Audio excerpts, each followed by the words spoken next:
नमस्कार दर्शक बंधु आज हूँ सेप्टेम्बर 14 तारिख रविवार आज दिन टॉप 20 खबर उपर आसतु नजर पकाइबा भिडियोटी को शेष पर्यंत देखंतु मात्र किछि समय मध्य जानीपारे आज दिन संपूर्ण खबर ता पूर्व चैनल नुआ आसते चैनल को सब्सक्राइब करी पाखरे थिबा बेल आइकन को ऑन करी रखंतु एमिति सबुदिन लेटेस्ट न्यूज सर्वप्रथमे देखिबा पई तेबे आसंतु संपूर्ण खबर उपर नजर पकाइबा आजिर प्रथम खबर ग्राहकों पई खुशी खबर सरकार नेले बड़ निष्पत्ति जीएसटी कमिबा परे सस्ता हबो औषध एवं मेडिकल उपलब्ध होउतबा मेसिन कारण सरकार सबु औषध कंपनी गुडी को नुआ जीएसटी व्यवस्था अनुଯାयी 2025 मसिया सेप्टेम्बर 22 तारिख ठारू फॉर्मुलेशन एवं चिकित्सा उपकरण एमआरपी परिवर्तन करने को निर्देश देइछंती। जातीय औषध मूल्य निर्धारण कर्तृपक्ष कहिछंती जीएसटी हार कमिबा द्वारा ग्राहक एवं रोगी माने उपकृत हेबे। सरकार औषध कंपनी गुडी को डीलर खुचरा विक्रेता और राज्य औषध नियंत्रक एवं सरकार को नूतन जीएसटी हार एवं एमआरपी सहित एक नुआ मूल्य तालिका जारी करने परवर्ती खबर चाषी बड़ खबर एणिकी पीएम किसान रे सामिल हेबे सीएम किसान हिताधिकारी चाषी को मिलिबो अधिक सहायता एवं राज्य सह केंद्र योजना रे मिलिबो अधिक लाभ। चाषी को सुजोग देले राज्य सरकार पीएम किसान योजना रु बाद पड़िथिबा चाषी को कराजिबो सामिल। एथिपई राज्य सरकार केवाईसी अवधि को वृद्धि करिसंती। राज्य कृषि विभाग पक्षरु केवाईसी अवधि 6 मास बढ़ा जायछि। 8 सेप्टेम्बर रु आउ 6 मास समय सीमा वृद्धि करा जायछि। सीएम किसान पाउतबा हिताधिकारी पीएम किसान रे केवाईसी अपडेट करी सामिल होई परिबे। एबे सीएम किसान रे 51,54,000 हिताधिकारी थिबा बेले पीएम किसान रे 34,85,000 हिताधिकारी सामिल अछंती। पूर्व वर्ष अपेक्षा 6 लाख हिताधिकारी अधिक पीएम किसान रे सामिल होइछंती। परवर्ती खबर एणिकी राज्य रे एआई रे चालिबो शासन निर्भुल और द्रुत गति रे हेबो सरकारी काम। प्रशासन को चलचंचल और प्रशासनिक अधिकारी को दक्ष करिबो एआई। एथिपई सरकारी व्यवस्था सह एआई को जोड़िबा को निष्पत्ति नैछंती मोहन माझी, जहा द्वारा डबल इंजिन सरकार रे द्रुत बेगरे बढ़िबो विकास रो गति निर्भुल हेबो सरकारी व्यवस्था रॉकेट बेगरे हेबो लोकंक काम।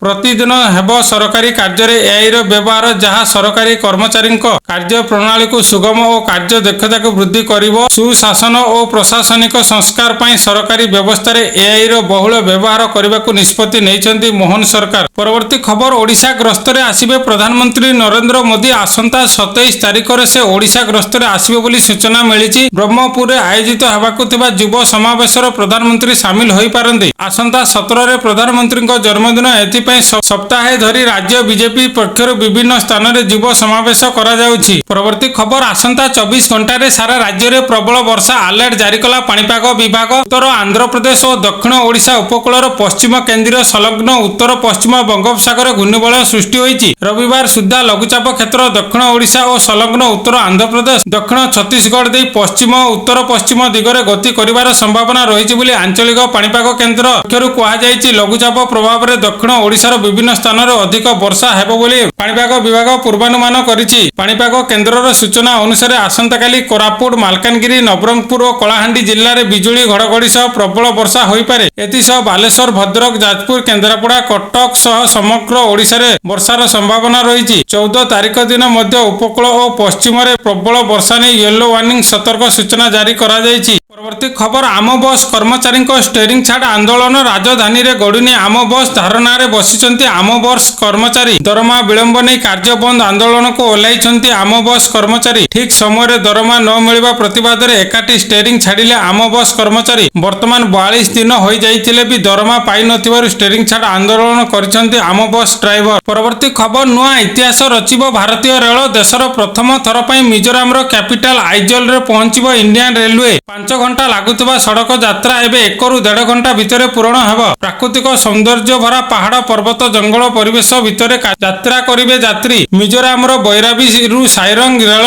लाइन भारतीय इंजीनियरिंग नुआ पराकाष्ठा। परवर्ती खबर लोन न सुझिले लॉक होइजिबो फोन। ईएमआई रे निया जाइतबा मोबाइल फोन गुड़िक लॉक करबा पई खूब शीघ्र मिल पारे अनुमोदन एवं आरबीआई रो ऋणदाता माननकु एही सुविधा देबाकू विचार करूची। ग्राहक माने ईएमआई न भरिले फोन लॉक होइजिबो। बैंक चाहूची छोट ऋणदाता माननकु तांको मध्य सेमानकर ऋण आदाय करिवार क्षमता दिया जाऊ। परवर्ती खबर मिजोराम रे जोड़ी हला नुआ इतिहास। प्रथम थर पई गडिला ट्रेन एवं 3टी ट्रेन रो शुभारंभ कले प्रधानमंत्री। किछि दिन परे मणिपुर गस्त करिवे नरेंद्र मोदी। प्रधानमंत्री नरेंद्र मोदी 13 तारिख रु 15 सेप्टेम्बर पर्यंत 5टी राज्य को जिबे। से मिजोराम मणिपुर आसाम पश्चिम एवं बिहार गस्त करिवे। एही समय रे प्रधानमंत्री मोदी हजार हजार कोटी टंकार अनेक विकास प्रकल्पर उद्घाटन करिवे एवं साधारण सभा ସଭାକୁ ମଧ୍ୟ ସମ୍ବୋଧିତ କରିବେ। ପରବର୍ତ୍ତୀ ଖବର ଏଣିକି ଅଠାରେ ଯୋଡ଼ି ହେବ ହାଡ଼ଭଙ୍ଗା। କେବଳ 2 ରୁ 3 ମିନିଟ୍ ମଧ୍ୟରେ ଯୋଡ଼ି ହୋଇଯିବ ହାଡ଼ଭଙ୍ଗା। ହାଡ଼ଭଙ୍ଗା ଯୋଡ଼ିବା ପାଇଁ ଆସିଲା ସୁପର ଗ୍ଲୁ। ଚୀନ ବୈଜ୍ଞାନିକଙ୍କ ଦ୍ୱାରା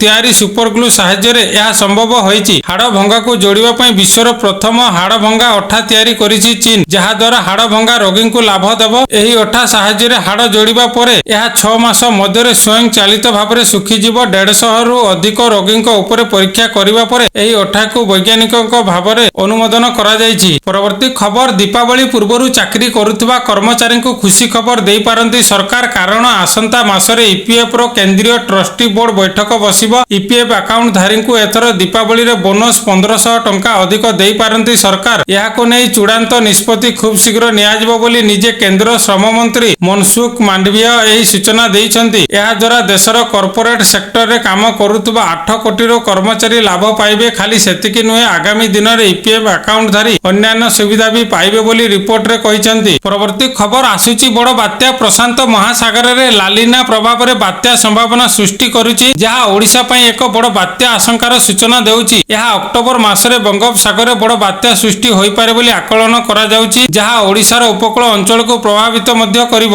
ପରବର୍ତ୍ତୀ ଖବର ଟ୍ରମ୍ପକୁ ଲାଗିବ ଡବଲ ଝଟକା। ଭାରତ ଆସୁଛନ୍ତି ରୁଷର ଉପପ୍ରଧାନମନ୍ତ୍ରୀ। ଏଥର ପ୍ରସ୍ତୁତ ହେବ ରଣନୀତି। ଆମେରିକା ଦ୍ୱାରା ଲାଗୁ ହୋଇଥିବା ଟାରିଫ ମଧ୍ୟରେ ରୁଷର ଉପପ୍ରଧାନମନ୍ତ୍ରୀ ଦିମିତ୍ରି ପାତ୍ରୁସେଭ ଏହି ମାସରେ ନୂଆଦିଲ୍ଲୀ ଗସ୍ତରେ ଆସିବେ। ସେ ଜଣେ କୃଷି କ୍ଷେତ୍ରରେ ବିଶେଷଜ୍ଞ ଏବଂ ତାଙ୍କ ଗସ୍ତର ମୁଖ୍ୟ ଉଦ୍ଦେଶ୍ୟ ହେଉଛି ଭାରତରୁ ରୁଷକୁ ଚିଙ୍ଗୁଡ଼ି ଆମଦାନୀ ଏବଂ ସାର ଯୋଗାଣ ବୃଦ୍ଧି କରିବା। ଭାରତ ଆମେରିକାକୁ ଚିଙ୍ଗୁଡ଼ିର ସବୁଠାରୁ ବଡ଼ ଯୋଗାଣକାରୀ ଥିଲା, କିନ୍ତୁ ଆମେରିକା ରାଷ୍ଟ୍ରପତି ଡୋନାଲ୍ଡ ଟ୍ରମ୍ପ 50% ଶୁଳ୍କ ଲାଗୁ କରିବା ପରେ ବାଣିଜ୍ୟ ବହୁତ ପ୍ରଭାବିତ ହୋଇଛି। ସରକାର କହିଛନ୍ତି ରୁଷ ଭାରତୀୟ ଚିଙ୍ଗୁଡ଼ି ରପ୍ତାନୀଙ୍କ ପାଇଁ ଏକ ଆକର୍ଷଣୀୟ ବଜାର ହେବ। ପରବର୍ତ୍ତୀ ଖବର ଭାରତ କରିବ ଇତିହାସର ସବୁଠାରୁ ବଡ଼ ଡିଲ୍। ଏଣିକି ଶକ୍ତିଶାଳୀ ହେବ ଭାରତୀୟ ବାୟୁସେନା। ଭାରତୀୟ ବାୟୁସେନାରେ କମ୍ ପଡ଼ିଯାଉଛି ଯୁଦ୍ଧ ବିମାନ। ବାୟୁସେନାରେ ରାଫେଲ ସାମିଲ ହେବା ପରେ ବାୟୁସେନା ଶକ୍ତିଶାଳୀ ହୋଇଛି, କିନ୍ତୁ ଯୁଦ୍ଧ ବିମାନର ସ୍କ୍ୱାଡ୍ରନ ହ୍ରାସ ପାଉଛି। ତେଣୁ ଏହାକୁ ଦୃଷ୍ଟିରେ ରଖି ପ୍ରତିରକ୍ଷା ମନ୍ତ୍ରଣାଳୟ ଏ ଦିଗରେ ବଡ଼ ପଦକ୍ଷେପ ନେବାକୁ ଯାଉଛି। ଦେଶର ଇତିହାସରେ ସବୁଠାରୁ ବଡ଼ ପ୍ରତିରକ୍ଷା ଡିଲ୍ କରିବାକୁ ଯାଉଛି ଭାରତ, ଯାହା ରାଫେଲ ନିର୍ମାଣକାରୀ ଦେଶ